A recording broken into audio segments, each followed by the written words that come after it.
Good morning, everybody. Coming at you live from sunny Florida with a rather giant Coleus in frame. I've been wanting to make this video for a good while, and it's just the most perfect time to do it because if you can see, it is actually flowering. That is super exciting. I mean, Coleus isn't like the most hard thing to flower or anything, given that it's technically like an herb, and it is in many areas can be considered a perennial, so it could be something that's pretty easy for like a beginner to have thrive as well as flower and everything.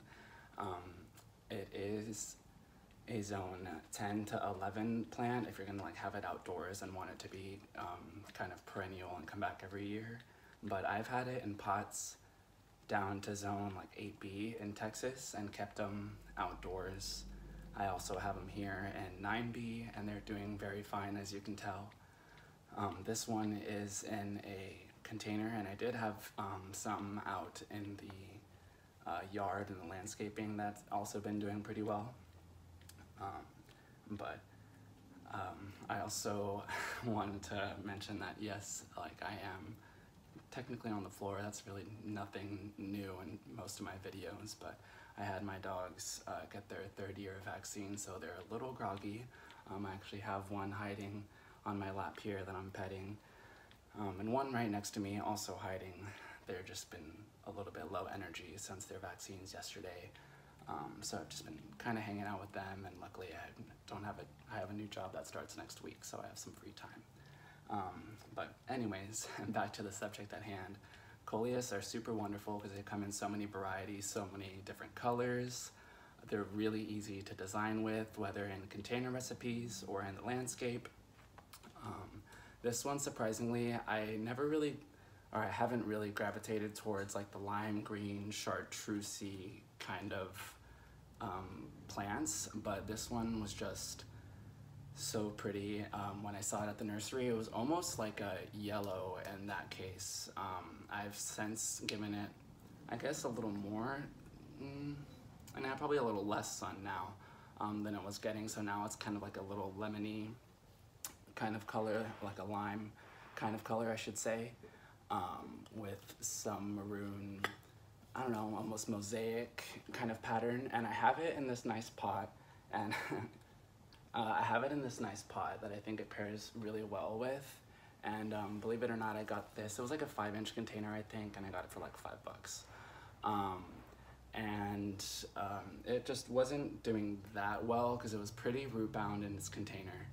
And so I went ahead and, of course, potted it up into something bigger, gave it some fresh soil, and you can see it's just been thriving. And I really recommend Coleus to those who are in mild enough climates to handle something that's a little bit tropic and subtropic of a plant such as this. But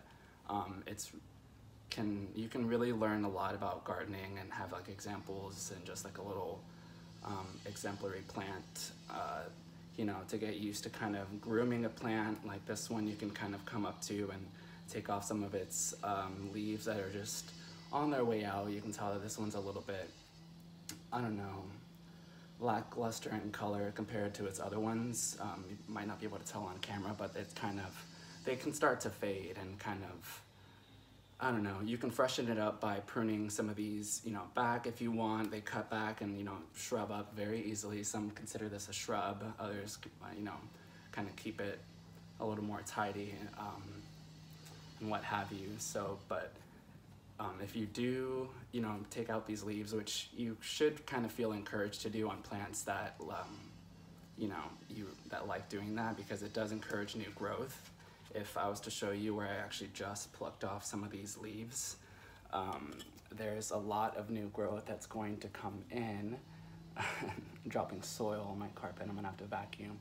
But I mean, just in general, you can see how much new growth comes in on a Coleus like this. So it can be a very nice plant to kind of, if you're one of those gardeners that likes to kind of pick at their plants and like, I don't know, over mother their plants, over father their plants, what have you. This is a really nice plant to do that. It's also one that can tolerate kind of neglect as well. It is rather drought tolerant. You will see like noticeable signs when it does need watering and it dries out. So it's one that is really good to start to like learning how to read plants and all that kind of stuff. So I really like it. It's also nice to use, like I said, in container recipes to like kind of put it as like a nice centerpiece if you have a bigger bowl, or I've even seen it like in the garden center. They have like a really big kind of like urn in the middle of their entryway that has like a palm tree and then a bunch of Coleus around it, and then some like dichondra, silver falls and stuff. So it's really nice, but it's also one that you can learn propagating from. You can cut off like pretty much anywhere. Like if I was to cut off, I don't know, right here, let's say, and just have a little chunk, you could put it in like a little glass of water and you can see the roots grow, or you can even put it directly in soil. It does really well on that too. So if you don't have that much experience propagating and want a plant that's easily propagatable, if that's a word, you can go ahead and get this, and it's a really good way to get experience like that and feel encouraged to go ahead and propagate it. That way it can kind of bush out and have even more growth. So what else? That's really about it. On a more personal note, I like this plant just because I always kind of like to keep them in containers, and you can kind of move them around as you see fit. This is usually in this newly built fenced-in patio area that we did because we wanted to get a hot tubs, and we are getting new neighbors. Like they're building a house next to us. You might be able to hear the construction in the background, but so we built in a fenced-in patio, and I put this in there. So now it's in a little bit more shade than it was getting. It was a little bit more full sun.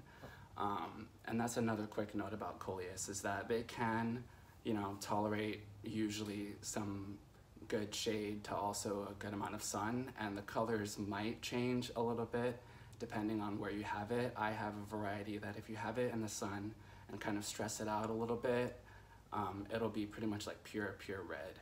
And then if you have it in the shade, it'll be a little bit more on the magenta-y side, and then start to almost revert back a little bit and have like a little bit of a kind of lime edging to it. So certain Coleus, kind of like other things like caladiums, can have certain color in the shade and certain colors in the sun. So yeah, back to more personal notes. I just like it too. Like I used to have this at my office as well, just because you could have it by the door, by the window, and it can do pretty well. You could also leave it over the weekend, and it's not going to be one of those that fuss and are really dry or anything neglected when you come back on a Monday.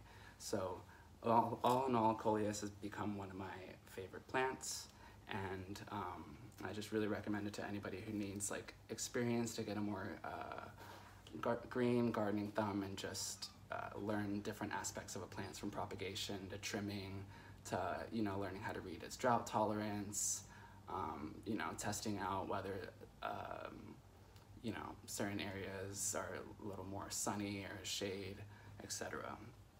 So yeah, thanks for joining, y'all. I'm gonna get back to my strawberry coffee, which has kind of become one of my new obsessions lately. So I'll go ahead and catch you on the next one. I have so many more plants to talk about. I'll try to make a few more videos this week, since it's like an off week before I start a new job. So thanks for joining. Hopefully I'll see you around. Bye. Honorary mention, I forgot. Not that this is what this channel is about, not that I really have a certain thing that this channel is about, even though of course it's really been a lot about plants. I went to the thrift store and I found this shirt for like $3. So it's probably gonna be one of my new things to do around the little towns, is just check out their thrift stores, see some of their cool new finds. And like I said, strawberry coffee has been my new obsession lately. Really any flavored coffee, so if y'all enjoy some flavored coffee, feel free to let me know what it is, and I'd love to try it. Bye y'all.